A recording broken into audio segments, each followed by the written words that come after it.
আমন্ত্রণ সবাইকে hour democracy অনুষ্ঠানে আপনাদের সঙ্গে আছে আমি সাইফুল হক। দর্শক, এখনও রাজধানীতে জমে ওঠেনি কোরবানির পশুর হাট। পুরোদমে গরু বোঝাই ট্রাক প্রবেশের আগে যানজটে যেন স্থবির পুরো রাজধানী। ছুটির দিনেও এই ভোগান্তি থেকে নিস্তার মিলছে না নগরবাসীর। শিক্ষার্থীরা সময় মতো স্কুল কলেজে যেতে পারছে না, যানজটের কারণে হলে ঢুকতে দেরি হচ্ছে পরীক্ষার্থীদের। কর্মজীবীরা সময় মতো পৌঁছাতে পারছে না অফিস আদালতে। অবস্থা দেখে মনে হবে যেন রাজধানী ঢাকাতে ট্রাফিক ব্যবস্থা বলে কিছুই নেই, নেই কেউ ট্রাফিক ব্যবস্থাপনার দায়িত্বেও।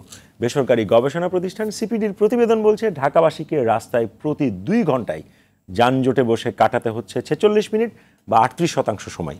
বছরে জনপ্রতি গড়ে নষ্ট হয় 276 ঘন্টা। জ্যামে বসে থেকে পরিবহনে অতিরিক্ত খরচ হচ্ছে 40% জ্বালানি। কোরবানির পশুর হাট জমে ওঠার সঙ্গে সঙ্গে এবার ঢাকা শহরের পরিস্থিতি ভয়াবহ রূপ নেওয়ার শঙ্কা করছেন কেউ কেউ। স্বস্তি নেই রাজধানীর বাইরেও। ঢাকার সড়ক ও মহাসড়কের বিভাগের নির্দেশনা উপেক্ষা করে মহাসড়কের পাশে বসানো পশুর হাটের কারণে চরম ভোগান্তিতে পড়তে পারে ঈদে ঘরমুখ মানুষ।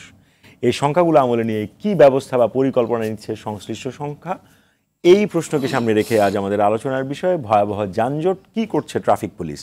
আমাদের সঙ্গে এই বিষয়ে আলোচনার জন্য আমাদের স্টুডিওতে রয়েছেন ডিএমপির যুগ্ম পুলিশ কমিশনার ট্রাফিক দক্ষিণ SM মেহেদী হাসান, BPM বার PPM বার, রয়েছেন ডিবিসি নিউজের সম্পাদক প্রণব সাহা এবং রয়েছেন বুয়েটের অ্যাক্সিডেন্ট রিসার্চ ইনস্টিটিউটের সহকারী অধ্যাপক কাজী মোহাম্মদ সাইফুন নেওয়াজ। আপনাদের তিনজনকে স্বাগত। দর্শক, আপনিও চাইলে আমাদের সঙ্গে আলোচনায় অংশ নিতে পারেন। স্কলে দেখানো নম্বরে ফোন করে প্রতিক্রিয়া দিতে পারেন, জানাতে পারেন আপনার মতামত, প্রশ্ন রাখতে পারেন, লিখতে পারেন আমাদের ফেসবুকেও।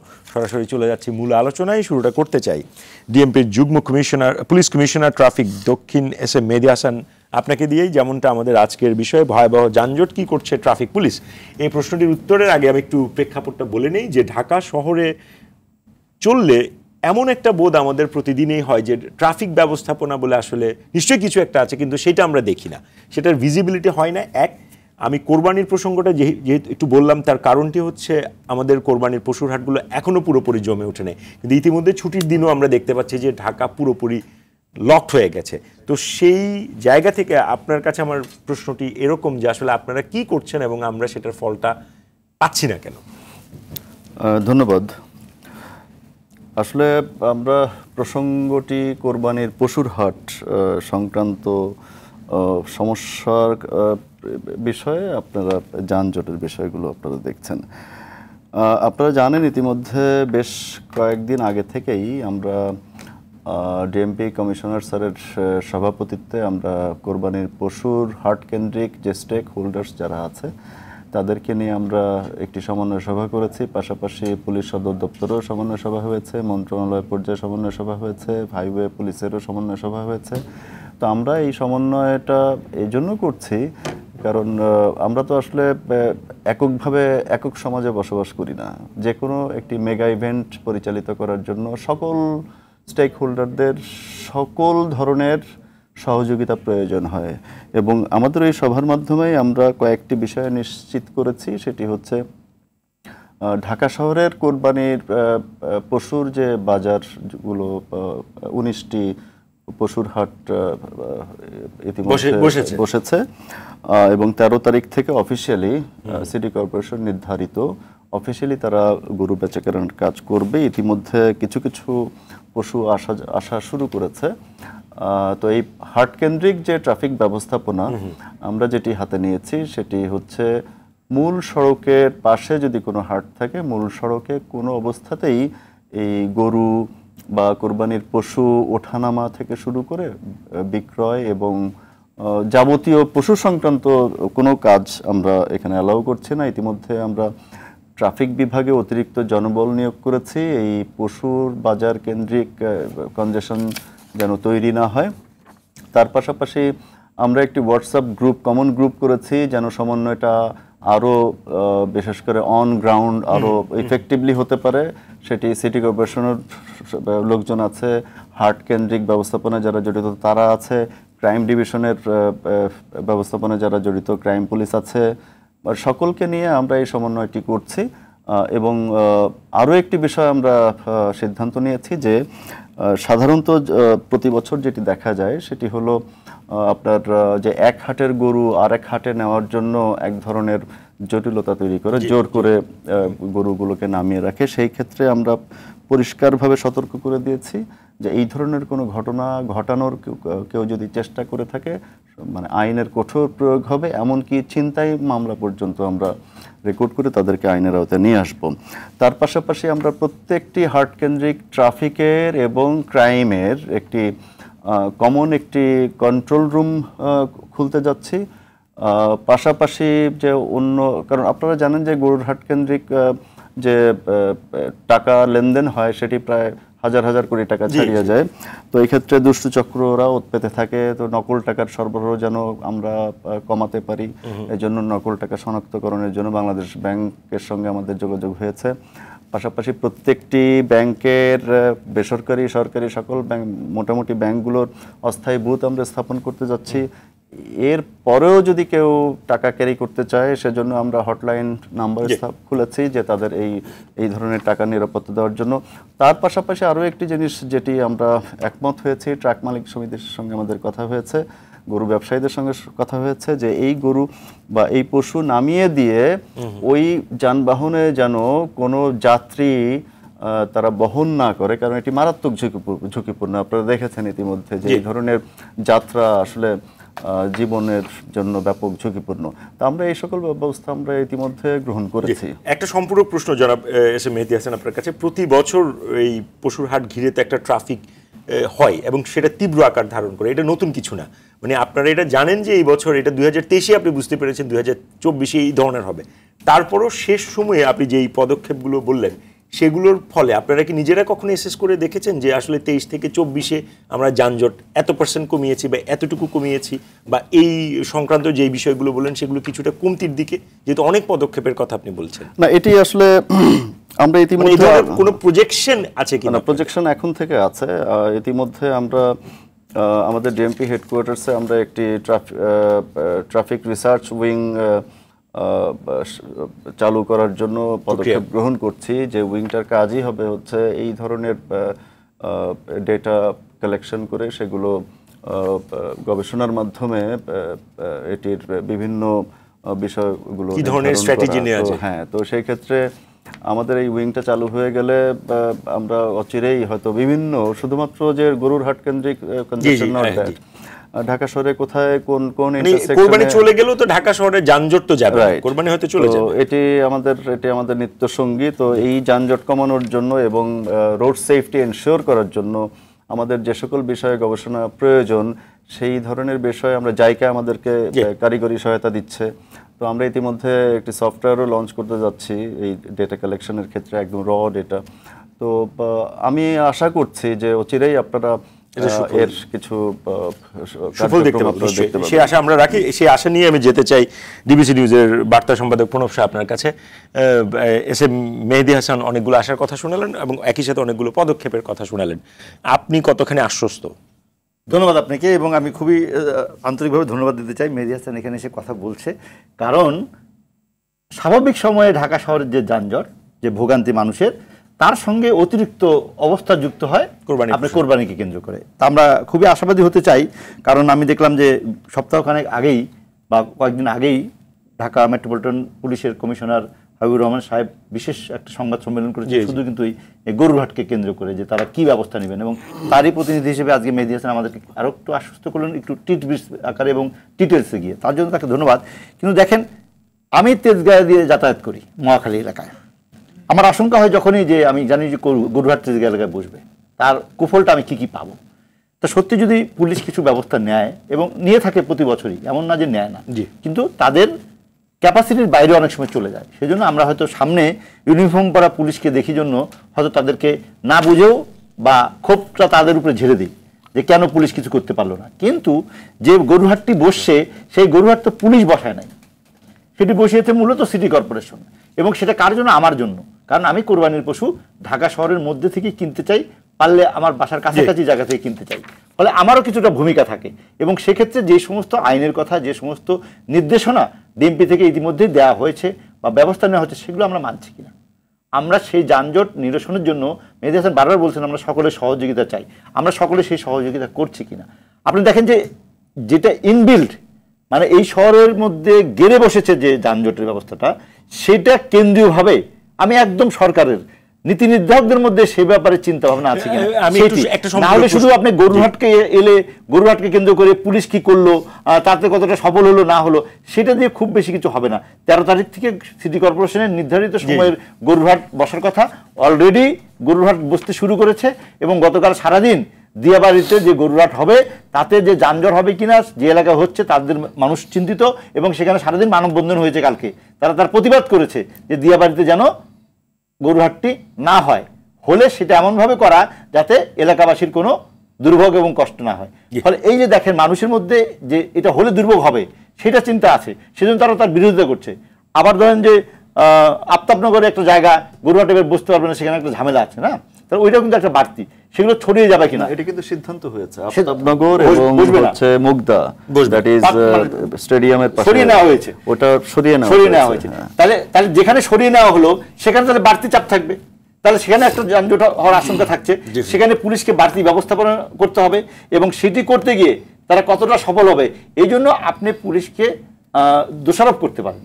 কিন্তু আমি যেটা একটা সম্পূরক প্রশ্ন করতে চাই সেটি হচ্ছে, আপনি যেটা বললেন যে জনগণের কাছে উনি আহ্বান করছেন যে সহযোগিতা করতে হবে, এটা তো একটা সংস্কৃতির ব্যাপার। হুট করে আজকে সহযোগিতা চাইলাম কালকে থেকে সহযোগিতা করবে, পরের দিন রাস্তা চেঞ্জ হবে তা তো না।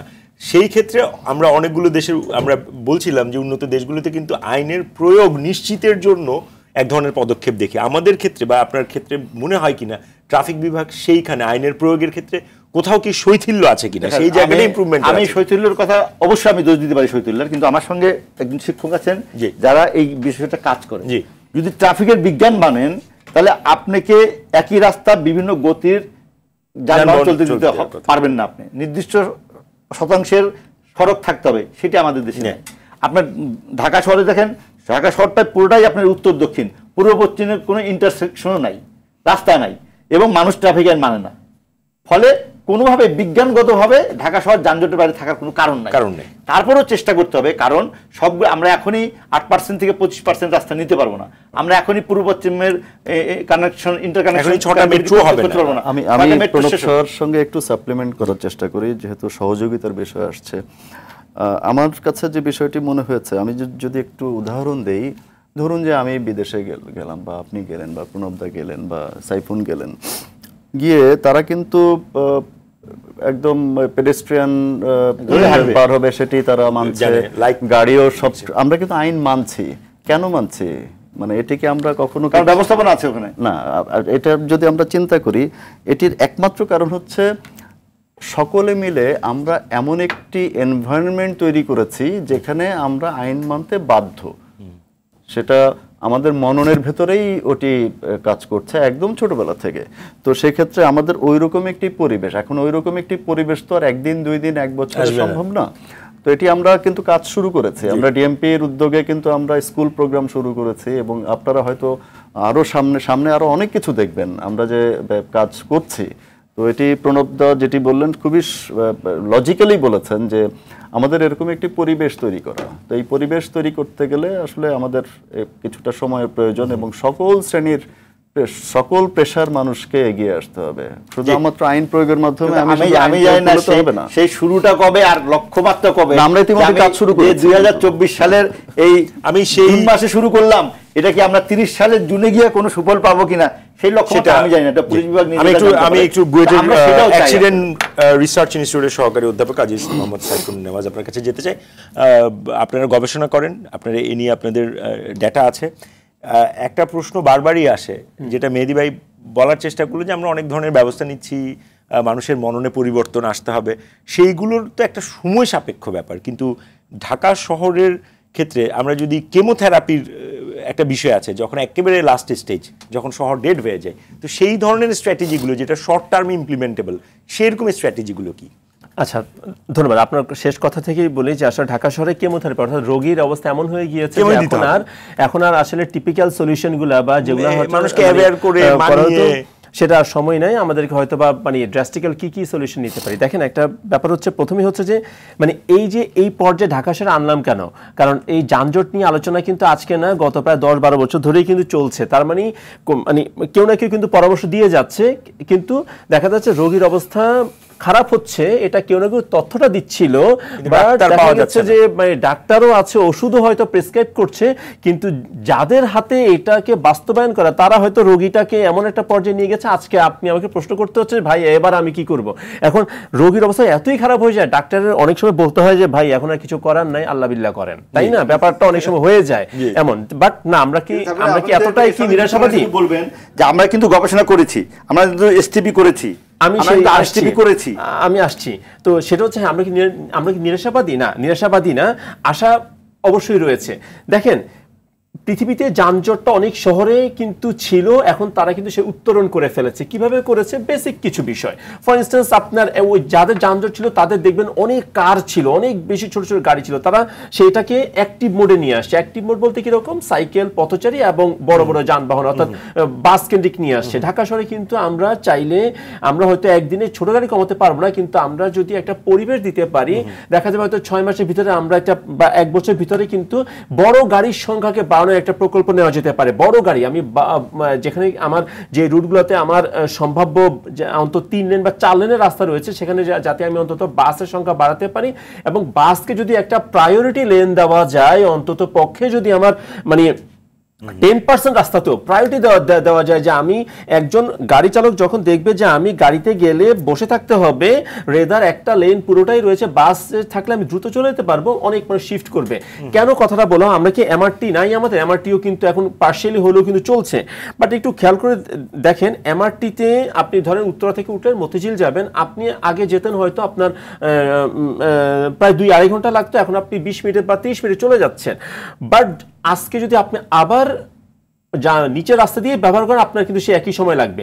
অর্থাৎ আপনি পূর্বেও একই সময় লাগতো, এমআরটি আপনার প্রায় 6 মাস চলছে, প্রায় কাছাকাছি সময়, আপনার এখনো যদি আপনার কাছাকাছি সময় লাগে, তার মানে নিচের রাস্তার যানজট কমে নাই। তাহলে কেন কমে নাই? কারণ এই যে আমি কিছু ব্যবহারকারী আমার উপরে চলে গেল, অর্থাৎ এমআরটিতে চলে গেল, তার মানে ওই ফিল আপটা, গ্যাপটা কিন্তু কেউ না কেউ ফিল আপ করে ফেলেছে আবার। এখন এইভাবে যদি আমি কন্টিনিউয়াস আমি নিচে আমি বিভিন্ন সার্ভিস চালু করব, কিন্তু সাস্টেনেবলি আমি যদি আমার চাহিদা যদি কমাতে না পারি, অটোমেটিক আবার নিচের রাস্তায় আমার যানজট তৈরি হয়ে যাবে। তাহলে চাহিদা কমাবো কি দিয়ে? চাহিদা কমাবো আমি বড় বড় গাড়ি দিয়ে। ছোট গাড়ি যদি বাড়তে দিই, আপনি একটু বিআরটি এর লাস্ট স্ট্যাটিস্টিক্সে প্রায় আপনার 60% ছোট গাড়ি। তো এই গাড়ির সংখ্যা যদি এভাবে বাড়তে থাকে, এবং আমরা যদি এখনই কোনো ড্রাস্টিক্যাল পরিকল্পনা না নেই, 30 সালের ভিতরে কিন্তু আমরা এমআরটি প্রায় সবগুলো ফেজে পেয়ে যাবো, ধরে নিচ্ছি। তাহলে কিন্তু সেটা আপনি কতটুকু ফলপ্রসূ হবেন যদি না আপনি এখনই ওই 30 সালের ভিতরে ছোট গাড়িকে কমানোর জন্য আপনি একটা কার্যকর ব্যবস্থা গ্রহণ করেন। আমার আরেকটি প্রশ্ন আছে, সেটি হচ্ছে কিন্তু আমরা তো এসটিভিতে আর এসটিভিতে আমরা বলছিলাম যে বিআরটি আগে করব, এমআরটি পরে করব, কিন্তু আমরা তো উল্টে দিলাম। আমরা আগে এখন আপনি বিআরটি কথা বলছেন, বিআরটি তো আবার হচ্ছে না। আরেকটা প্রশ্ন, আপনি যেগুলো বলছেন সেগুলো আপনারাই দীর্ঘদিন ধরে বলে আসছেন, 10-12 বছর ধরে এই সেম কথাই বলছেন, কিন্তু প্রশ্নটি হচ্ছে তার মধ্যে কোন জায়গায় এগুলো বাদ দিলাম, এগুলো কিছুই হয় নাই, আপনি এই মুহূর্তে গাড়ি সরাতে পারছেন না রাস্তা থেকে, তাহলে অপশনস কি আছে? কিছু না কিছু তো একটা করতে হবে, বা ট্রাফিক বিভাগ যেটা করছে সেটার বিরুদ্ধে আপনি কোনো লুফলস দেখেন কিনা? অ্যাওয়ারনেস বিল্ডিং অর ম্যানেজমেন্টের ক্ষেত্রে, ব্যবস্থাপনার ক্ষেত্রে দেখেন। হ্যাঁ, তাহলে উদাহরণটা একটু গরুর হাট দিয়েই বলি, যেহেতু এটি এখন আলোচনা চলছে। দেখুন প্রণব ভাই কিন্তু ঠিকই বলেছেন, যেটা হচ্ছে যে গরুর হাটটা দিচ্ছে কিন্তু সিটি কর্পোরেশন, তারা কিন্তু প্রায় 3 কোটি 4 কোটি টাকা নিয়ে কিন্তু একটা হাটের ইজারা দিচ্ছে। প্রথম কথা হচ্ছে যেই এরিয়ার ভিতরে আপনার গরুর হাটটা দেওয়ার কথা, এরিয়াতে গরুহাটা থাকছে না, সেটা কিন্তু ছড়িয়ে পড়ছে আরো অন্যান্য বড় পরিসর নিয়ে। ফর ইনস্টেন্স আপনি এটা মাঠে দিল, বা আপনি দেখবেন যে পুরো এলাকা বা 3-4টা এলাকা নিয়ে কিন্তু ছড়িয়ে পড়ে পুরো নেটওয়ার্কটাকে কিন্তু আপনার কলাপস করে ফেলছে। এই যে সিটি কর্পোরেশন 3-4 কোটি টাকা নিয়ে একটা ইজারা দিল, তাহলে সিটি কর্পোরেশনের দায়িত্ব নাই? সব দায়িত্ব কি এবার পুলিশের, যে এবার আমি ইজারা দিয়ে ছেড়ে দিলাম এবার পুলিশ ম্যানেজ করুক? বাট এই যে টাকাটার একটা বিনিয়োগ তো, বা টাকার একটা অংশ তো সে ডেফিনেটলি, আপনি যখন আমার জায়গায় আমার যানজটটা বাড়িয়ে দিচ্ছেন, ডেফিনেটলি আপনার এখানে কিছু ট্রাফিক ম্যানেজমেন্টের জন্য কিছু ইনভেস্ট করতে হবে, কারণ ইজারার টাকাটা আপনি নিচ্ছেন। তো এই কার্যক্রমটা হয় না। দ্বিতীয়টা হচ্ছে যে আপনার এই কোরবানি কেন্দ্রিক যে আমাদের যানজটটা হয়, তার সবচেয়ে বড়টাই হচ্ছে আমার দেখা যাচ্ছে যে হাটগুলো ছড়িয়ে যায় প্রচুর, এবং রাস্তা তো আমাদের সেভাবে তৈরি হয় না। পাশাপাশি হচ্ছে ওঠানামা, যেটা হয়তো ওনারা এখন নিচ্ছেন যে যাতে মূল সড়কে আপনার না হয়, এটা যদি কন্ট্রোল করা যায় কিছুটা হয়তো হবে। বাট আদারওয়াইজ আমি যদি নির্দিষ্ট যে এরিয়ার জন্য ইজারা দিয়েছি সেটাকে যদি কন্ট্রোল করতে না পারি, যদি পুরোটা এলাকা যদি ছড়িয়ে যায়, এটা আসলে কতক্ষণ সম্ভব? একজন দর্শক একটা প্রশ্ন করতে যাচ্ছেন, প্রশ্নটা নিয়ে এসে। দর্শক কে বলছেন, কোত্থেকে বলছেন, নাম বলে যদি প্রশ্নটা করেন। জি, আমার নাম মোহাম্মদ শাহিন হোসেন, আমার বাসা মণিপুরি পাড়া, ফার্মগেট, বিরাজপুর। প্রশ্নটা করেন। আমি জানতে চাইছিলাম, জি আমার প্রশ্নটা হচ্ছে ট্রাফিকের কি করছে ট্রাফিক পুলিশ? যেহেতু আমি বিরাজপুরে 2-4 ঘুরে আমার গাড়ি নিয়ে দেই, ট্রাফিক পুলিশ তো কোনো যানজটকে নিরসন না করে, শুধু ওরা সারাক্ষণ খালি গাড়ির কাগজ নিয়ে ব্যস্ত থাকেন 4-5 এই গাড়ি কাগজ দেন, লাইসেন্স দেন, ব্যাট দেন। ওরা কি আসলে ট্রাফিকের ভয়াবহ যানজটকে নিরসন করার জন্য না ওনাদের খালি? দর্শক আপনার প্রশ্নটা বুঝতে পেরেছে। আমাদের উত্তর আপনি শুনতে হলে আমাদের সঙ্গে যুক্ত থাকুন। আমি উত্তরটা যদি একটু এস এম মেহেদী হাসান দেন, যে উনি প্রশ্নটা করেছেন, যদিও যে এই যে চেকিং করছেন, কাগজ চেক করছে, গাড়ি চেক করছে। ধন্যবাদ প্রশ্নকর্তা আপনাকে, আপনি খুব সুন্দর একটি প্রশ্ন করেছেন। এটি আমাদের নিত্য নৈমিত্তিক বিষয়। আসলে আপনারা লক্ষ্য করবেন যে ঢাকা শহরের ট্রাফিক ম্যানেজমেন্টের ক্ষেত্রে, পুরো ব্যবস্থাপনার ক্ষেত্রে বেশ কয়েকটি সংস্থা জড়িত। তার ভেতরে বড় একটি কাজ করেন হচ্ছে বিআরটিএ। তো বিআরটিএ হচ্ছে সকল কোন গাড়ি ঢাকা শহরে চলবে সেটি নির্ধারণ করে, কোন ধরনের গাড়ি চলবে সেটি নির্ধারণ করে, সিটি কর্পোরেশন ইঞ্জিনিয়ারিংয়ের পার্টি করে। এরকম বেশ কিছু সংস্থা আছে যারা এই ট্রাফিক ম্যানেজমেন্টের সঙ্গে জড়িত। আমরা যেটি করি সেটি হচ্ছে, আমাদের কাজ কিন্তু ট্রাফিক কনজেশন দূর করা না, আমাদের কাজ হচ্ছে আইন প্রয়োগ করা। আমাদের দর্শক মহোদয়কে আমি খুব ক্লিয়ার করে বলি, তারপরেও কিন্তু আমরা চেষ্টা করে যাই, গলদঘর্ম হয়ে চেষ্টা করি যে যেন নগরবাসীকে একটু স্বস্তি দিতে পারি। তো এই আইন প্রয়োগের বিষয়টি ঘটে হচ্ছে যে আপনাকে বিআরটিএ, দুটো বিষয় একসাথে না, দুটো বিষয় অবশ্যই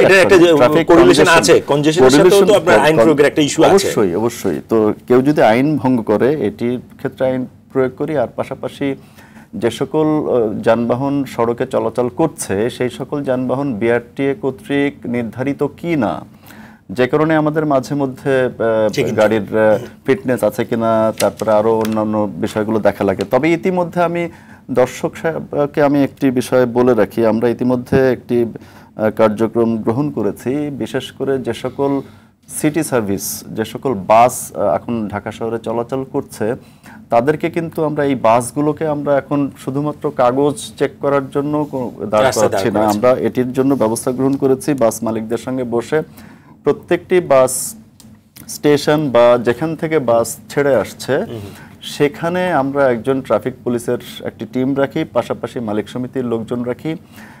তাদের নামার আগেই সকল গাড়ির কাগজপত্র সঠিক আছে কিনা সেটি আমরা চেক করি। তবে সমস্যা ঘটে ছোট ছোট গাড়ির ক্ষেত্রে। যিনি কোশ্চেন করলেন উনি নিশ্চয়ই প্রাইভেট কার বা এটি হয়েছে। আমি একটু প্রণবদার কাছে আবারও আসতে চাই, যেমনটা সাইফুল নেওয়াজ বলার চেষ্টা করলেন যে শহরের অবস্থা এমন যেটা এই মুহূর্তে, তাতে করে আসলে ওই কেমোথেরাপিতে দেওয়া ছাড়া উপায় নেই। এখন কেমোথেরাপিও কি দেয়া হচ্ছে? না, কেমোথেরাপি দিবেন কেন? আপনি তো চিকিৎসা ব্যবস্থা তৈরি করার জন্য গবেষণা করেছেন, স্ট্র্যাটেজিক ট্রান্সপোর্ট প্ল্যান, আমার থেকে সাইফুল নেওয়াজ ভালো জানেন, এবং সেটাকে আমরা কয়েক বছর পরে আরএসটি করেছি, আমরা যে রিভাইজ করেছি ওইটা আমরা। কিন্তু তার দুটার কোনটাই কার্যকর হচ্ছে বলে আমি মনে করি না। আমি জানি না, আমার সাথে দ্বিমত করতে পারেন সাইফুল নেওয়াজ, মানে আমি নন একাডেমিক লোক, কিন্তু আমি জানি যে সেটা অনুযায়ী কাজ হচ্ছে না। সেটা অনুযায়ী কাজ হতো তাহলে আমাদের এখন আপনি কেমোথেরাপির কথা বলতেন না। এখন আমাদেরকে বলতে হবে যে এটা হলো না কেন। আর এইটার কিন্তু একটা হচ্ছে আবার, যেটা আমাদের বিআরটিএ আগে করা ছিল বাস র্যাপিড ট্রানজিট, এবং তারপরে আমার মানে এমআরটি করার কথা ছিল, সেটা কিন্তু আমরা করে যাচ্ছি। এবং আপনি বলছেন যে 30 সালের মধ্যে আমাদের 6টা এমআরটি 1, এমআরটি 2, এমআরটি 6 এবং 6 দিয়ে আমরা শুরু করেছি, সেটি হবে। তখন কি হবে আমি জানি না যদি শেষ হয়। কিন্তু বিআরটি যে হলো না তার জন্য কিন্তু নিচের গাড়ির ভোগান্তি কিন্তু আমাদের খুব সহসাই কিন্তু এর থেকে আমরা মুক্তি পাবো না। এখন আপনি 40 মিনিটে আপনি উত্তরা থেকে আসতে পারবেন, 30 মিনিটে আসতে পারবেন মিরপুর থেকে মতিঝিলে, কিন্তু আপনি কিন্তু এখনো কিন্তু 1.5 ঘন্টায় কিন্তু মতিঝিল যেতে পারবেন না যদি আপনি মিরপুর থেকে গাড়ি চালিয়ে বা বাসে উঠে যেতে চান, পারবেন না। ফলে ওইখানে আমাদেরকে ভাবতে হবে যে আমরা কোনটা করব, বা যেটা আমরা করেছিলাম সেই র্যাপিড মানে রিভাইজ স্ট্র্যাটেজিক ট্রান্সপোর্ট প্ল্যান, সেটা আমরা ঠিকভাবে মানছি কিনা, সেটা আমরা করার চেষ্টা করছি কিনা। নাহলে কিন্তু শুধু ট্রাফিককে দোষ দিয়ে হবে না। আমি বারবার এটা বলছি, যে ভদ্রলোক বললেন, প্রশ্ন করলেন, আমি পুলিশের পক্ষেই বলি যে ওটা পুলিশের কাজ না। বিআরটিএ যত বেশি আইন ভঙ্গ করে দুর্নীতি করে এটা মানে তার কি দেখে, পুলিশ কি দেখে, ফিটনেস আছে কিনা গাড়ির, লাইসেন্স আছে কিনা গাড়ির, পুলিশ দেখে যে ফিটনেস আছে কিনা, পুলিশ দেখে যে ট্যাক্স টোকেনটা ঠিক আছে কিনা, এগুলো পুলিশ যেখানে আইনের ব্যর্থ আইন ব্যর্থ হয়েছে সেটা দেখার চেষ্টা করে। এখন কথা, ওনার প্রশ্নটা হলো সেটা দেখতে গিয়ে পুলিশ কি ওই মোড়ের বিজয় সহনী কথা বলছে, ওই মোড়ের কনজেশনটা দেখে কি দেখে না, দেখার দায়িত্ব কতটুকু আর আইন ভঙ্গকারী দিয়ে ধরা কতটা, এটা হলো পুলিশ এই ডিলেমার মধ্যে থাকে। এখন পুলিশ যদি একদমই কোনো ট্রাফিক কি হচ্ছে এটা না দেখে যদি ওটা দেখে, তাহলে মানুষ ভোগান্তিও বকাবকি করে বা গালি করে বা এই প্রশ্নটা করলেন। কিন্তু দেখেন পুলিশকে তো ওইটাই করতে হবে, কারণ বিআরটির এত জনবল নাই যে ওইটা চেক করবে, ফলে পুলিশকে সেটা চেক করতে হয়। কিন্তু একই সঙ্গে আমাকে দেখতে হবে যে আমার সিগন্যালিং যদি থাকতো তাহলে পুলিশকে হাত তুলে গাড়ি বন্ধ করা এবং গাড়ি থামাতে হতো না। একমাত্র ঢাকা শহরের গুলশান 2-এ যে ব্যবস্থাপনা আছে, আমাদের সেনানি বিশের বাসের ভিতরে যে ব্যবস্থা আছে, সেই ব্যবস্থা কেন আমরা ঢাকা শহরের পুরোটা করতে পারলাম না? আরো কয়েকটি 10টি ইন্টারসেকশন, প্রতি মিনিটের ছবি আছে আপনার গুলশান দিতে। আমি আপনাদের ঢাকা শহরের কোনো কিছু আমাদেরকে একটা ব্রেকে যেতে হচ্ছে। দর্শক, আওয়ার ডেমোক্রেসি অনুষ্ঠানে নিচ্ছে ছোট বিরতি, আমাদের সঙ্গেই থাকুন, ফিরছি একটু পরেই।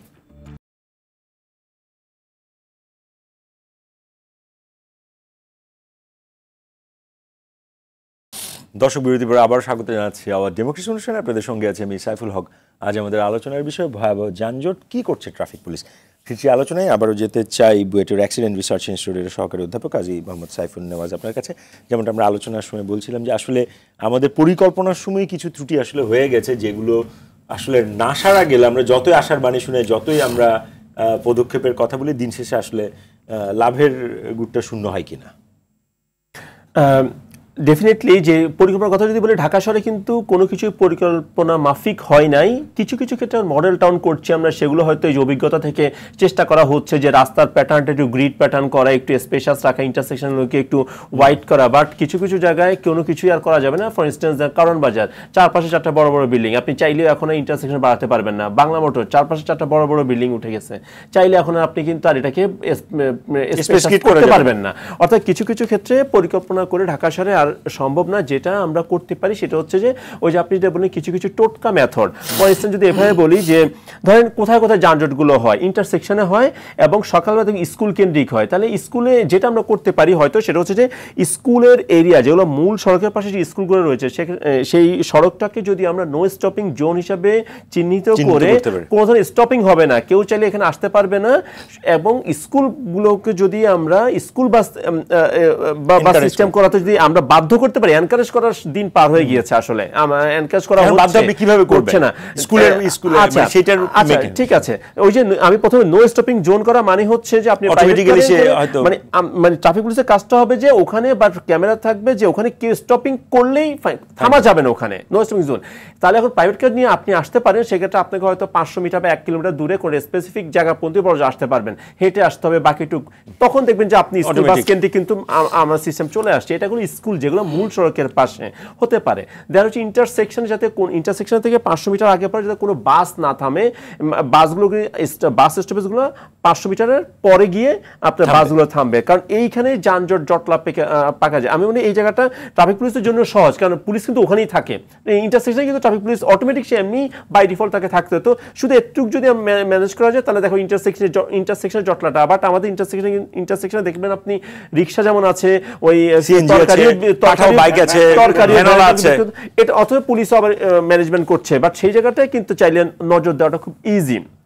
দেন হচ্ছে ঢাকা শহরে অনেক শপিং মল আছে যেটা পার্কিং স্পেসগুলো তারা দোকান ভাড়া দিয়ে ফেলেছে, এবং তাহলে পার্কিং হচ্ছে কোথায়? পার্কিং হচ্ছে আপনার আমার রাস্তার উপরে। এবং একটা অনেক শপিং মলের সামনে দেখবেন পুরো আমার রাস্তারই অর্ধেক দখল করে কিন্তু ব্যারিকেড দিয়ে সুন্দর তারা হচ্ছে পার্কিং বা তাদের নিজেদের গাড়ি আসা যাওয়া করছে। বাট এটা তো একেবারে এটা কখনই হওয়ার কথা না।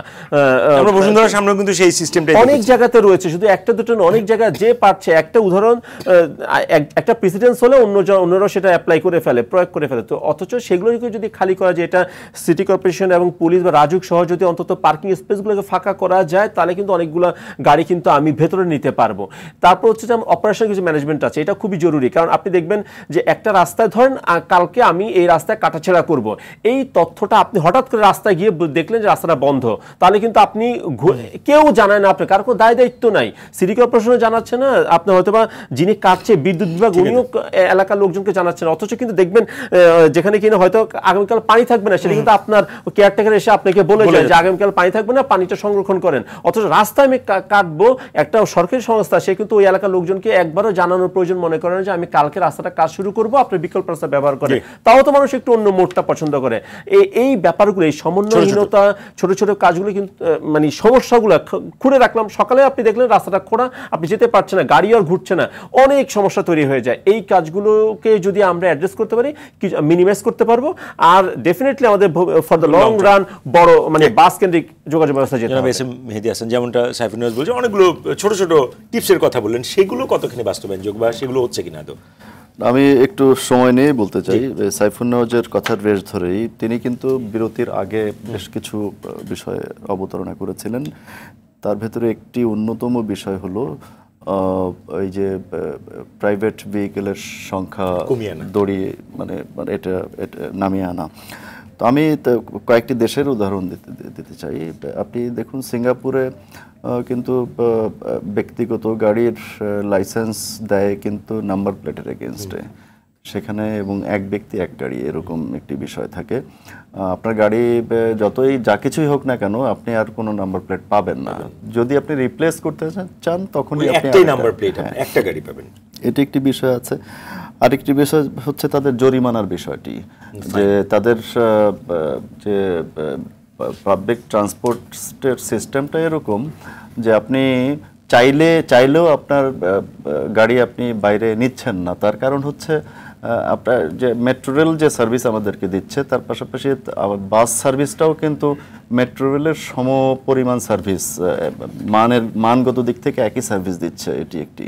তো আমি যদি আমার ব্যক্তিগত গাড়ি নিয়ে অন্য কোথাও যাই, সেখানে কনজেশন ট্যাক্স পে করতে অনেক কিছু বিষয় আছে, যে কারণে সিঙ্গাপুরের জনগণ কিন্তু নিজের গাড়ি ব্যবহারের ক্ষেত্রে 100% নিরুৎসাহিত হন।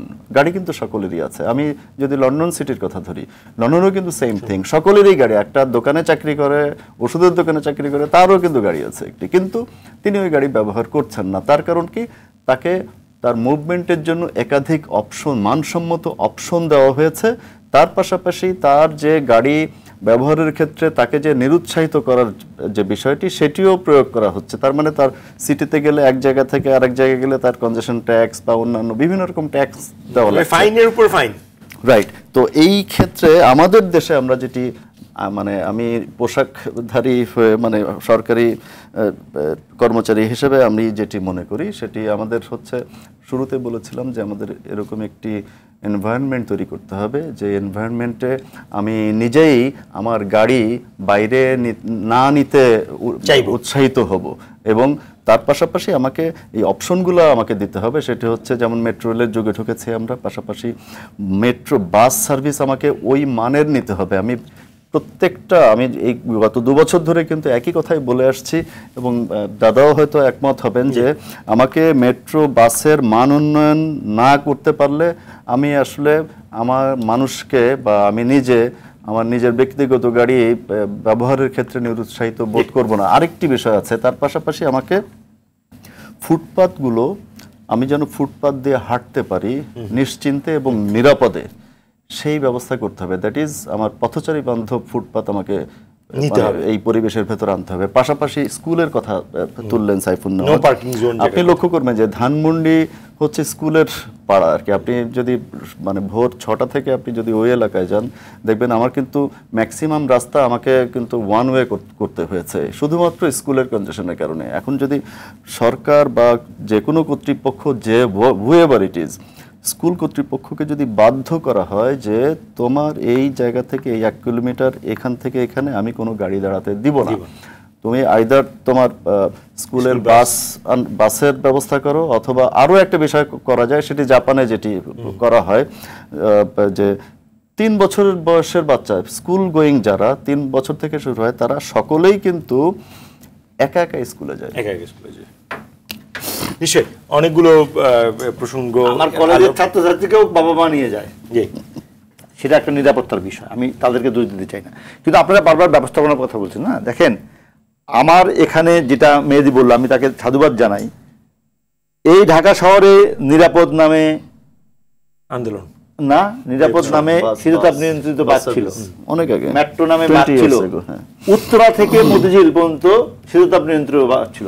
আমি আমার বন্ধুদের অনেককে জানতাম যে যারা উত্তরা থেকে সুপ্রিম কোর্টে আসতো তারা নিজের গাড়ি বাদ দিয়ে ওই বাসে আসতো, কারণ তাদের সময় কম লাগতো, একটা ড্রাইভারকে সারাদিন বসিয়ে রাখতে হতো না। কিন্তু সেই সিস্টেমটা চলে গেছে।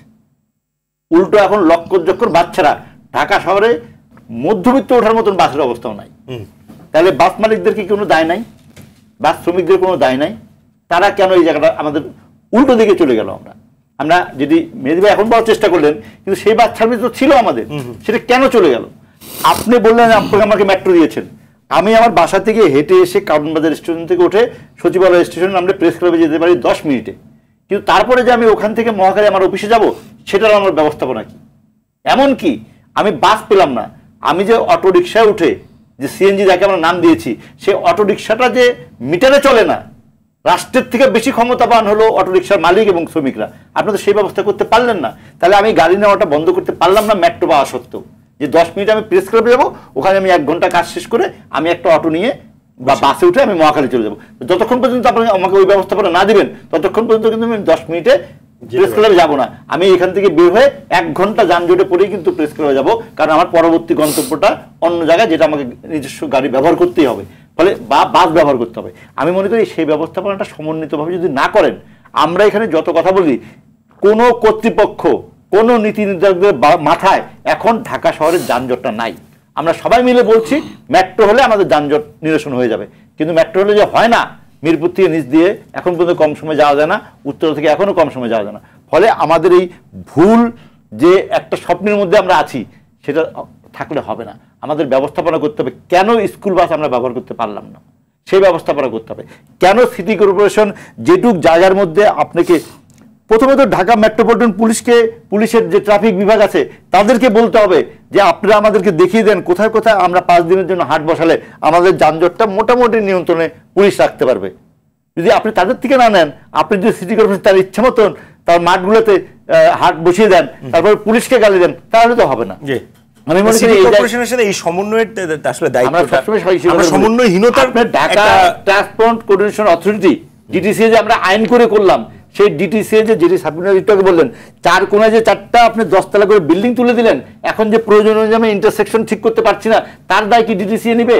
আমি এখন আপনাকে বলে যাই, ঢাকা আমাদের যে লিঙ্ক রোড বলতে আমরা তেজগাঁ 7 রাস্তা থেকে যে লিঙ্ক রোডটা আমরা গুলশানে যাই, সেই লিঙ্ক রোডের যে 5টি বড় বড় বিল্ডিং উঠছে, যার মধ্যে সর্বোচ্চ 40 তলা বিল্ডিং ওখানে আছে, এই বিল্ডিং গুলো সবগুলো মানে যখন কাজ শুরু হবে আমাদের সেখানে যত গাড়ি আসবে আর বেরোবে, 3টি মেহেদী হাসানকে ওখানে শুয়ে দিলে ওই ট্রাফিক নিয়ন্ত্রণ করা কঠিন হবে। আমি আজকে বললাম এটা। ফলে এই সমস্ত ব্যবস্থাপনা যদি আমরা আগে থেকে ভাবতে না পারি, তাহলে আপনি টকশো করতে পারবেন, আমরা একজন ইউনিফর্ম পুলিশ অফিসারকে এখানে এনে গ্রিল করতে পারবো, আমি বাস মালিকদেরকে দোষ দিতে পারবো, একটা গবেষণার ফলাফল বলতে পারবে, কিন্তু দিন শেষে আমাদের সেই কষ্টের এবং ভোগান্তির কোনো লাঘব হবে না। না, আমি আসলে একটু অ্যাড করি।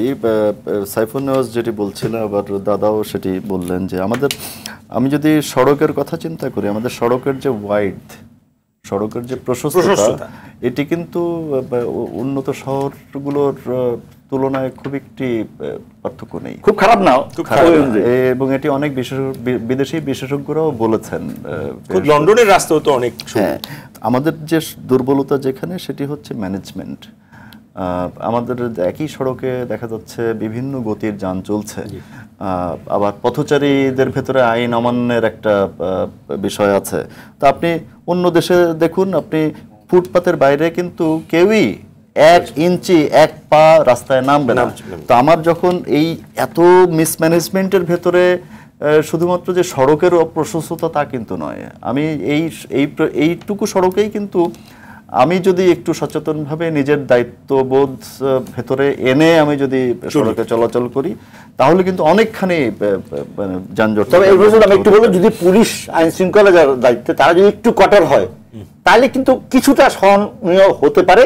এবং আমি যদি আমার কোনো সার্জন যদি আমার পুলিশ গাড়ি এসে আমি যদি তাৎক্ষণিকভাবে তাকে না বলি, মেহেদীর সাথে আমি টকশো করি, তুমি আমি গাড়ি আটকেছো আমি এখনই মেহেদীকে ফোন দিচ্ছি, এইটা অভ্যাস যতক্ষণ থাকবে ততক্ষণ কিন্তু আমার ওই পুলিশ ভাই কিন্তু ঠিকভাবে আইন প্রয়োগ করতে পারবে না, আমিও কিন্তু যানজট থেকে নিস্তার পাবো না। আমরা সেটাও আমাদের একটা মানসিক শেষ দিকে একটু সাইবুল নেওয়াজ আইনের মানে একটা জনাব এস এম মেসি হাসান যেটি বলার চেষ্টা করলেন যে আসলে আইন ব্যবস্থাপনা সবকিছুর পরে জনসচেতনতার জায়গার একটা বিষয় আছে।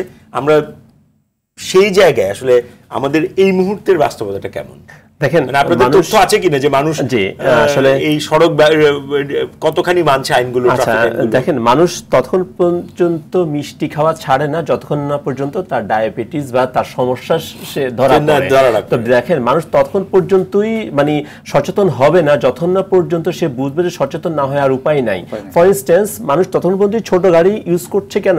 ইউজ করবে না কখন জানেন? যখন দেখবে যে সে মতিঝিল এলাকায় পুলিশ কিন্তু গাড়ি পার্ক করতেই দিবে না। এই যে করতেই দিবে না রশ্মিটা যখন চলে আসবে তখন দেখবে যে মানুষ সচেতন হয়ে গিয়েছে, কারণ সে অন্য জায়গায় রাখবে। আমি মনে করি যে আমরা ছোট্ট একটা পাইলট একটা এলাকা নেই, যে মতিঝিল এলাকা ফর ইনস্টেন্স, যেখানে একটা হাব, যানজটেরও হাব, সবকিছুরই হাব, ছোট্ট একটা এরিয়া নেই যেখানে এই কয়টা সড়কে অন স্ট্রিট পার্কিং হবে না। তাহলে কিন্তু দেখা যাবে কি আমি যখন এবং আইনটা প্রয়োগ করতে হবে সবার জন্য সমানভাবে, যেটা উনি ভাই বললো যে প্রত্যেকের সাথে।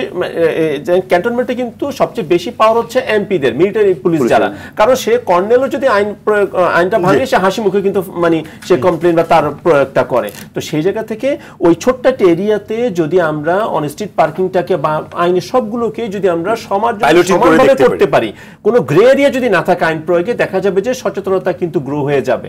আদারওয়াইজ কিন্তু দেখা যাবে যে লুপহোল থাকলে আমি যদি দেখি যে আরেকজন উল্টা দিক দিয়ে চলে যাচ্ছে, তাকে ধরা হচ্ছে না, হয়তো আমাকে ধরা হচ্ছে, এটা অনেক সময় রেসপেক্টটা চলে যায়। তো সবার জন্য সমানভাবে যদি হয় ডেফিনেটলি সচেতনতা অটোমেটিক্যালি হয়ে যায়। এস এম মেসি হাসান যেটি বললেন সেটি কি সম্ভব কিনা সেই ধরনের পাইলটিং আপনাদের? না, পাইলটিং তো অবশ্যই সম্ভব। আমরা যে কোনো কিছু ইমপ্লিমেন্ট করতে গেলে তো তার আগে আমরা পরীক্ষামূলকভাবে, তো আমরা সাইফুল নেওয়াজের এই প্রস্তাবটা আমার কাছে বেশ গ্রহণযোগ্য মনে হয়। গুলশান 2 যেরকম সিগন্যালিং চলে, আমরা চাই যে আরো 10টা সিগন্যালিং চলে। তো আমরা দেখি এটি করা যায় কিনা। কোনো একটি এমনও হতে পারে, দেখা যাচ্ছে কোনো একটি রাস্তায় আমি মানে এমন যদি করতে পারি আর কি, যে লেনগুলা একদম ডেডিকেটেড করে দিলাম ফর ডিফারেন্ট ভেহিকলস, তো সেটাও আমরা করতে পারি। আমরা হয়তো খুব অচিরেই হয়তো এরকম দুটো একটি পাইলট প্রজেক্ট আপনাকে অসংখ্য ধন্যবাদ এই আশার কথা শোনানোর জন্য। জনাব প্রণবদা, আপনি যদি শেষ 10 সেকেন্ডে বলেন যে এই কোরবানির ঘিরে। কোরবানি তো আমি বলি যে কোরবানির যে চৌহদ্দি নির্ধারণ করা হবে সেই চৌহদ্দির বাইরে কোনো গরু ছাগলকে কাউকে বসতে যাবে না, এবং অবশ্যই কোনো জায়গায় ট্রাক থেকে গরু নামানো যাবে না নির্দিষ্ট জায়গা ছাড়া। পুলিশ কঠোর হবে, কিছুটা সহনীয় অবস্থা আমরা, এবং সেই পুলিশকে কঠোর হতে দিতে আমাদেরকে সহায়তা করতে হবে। ধন্যবাদ আপনাদের সকলকে। দর্শক, আওয়ার ডেমোক্রেসি আজ এ পর্যন্ত। জানিয়ে রাখছি আওয়ার ডেমোক্রেসি অনুষ্ঠানটি শুক্র থেকে রোববার রাত 11টা 20 মিনিটে সরাসরি সম্প্রচার হয়। দেখার আমন্ত্রণ হলো। সঙ্গে থাকার জন্য সবাইকে আবারও অসংখ্য ধন্যবাদ।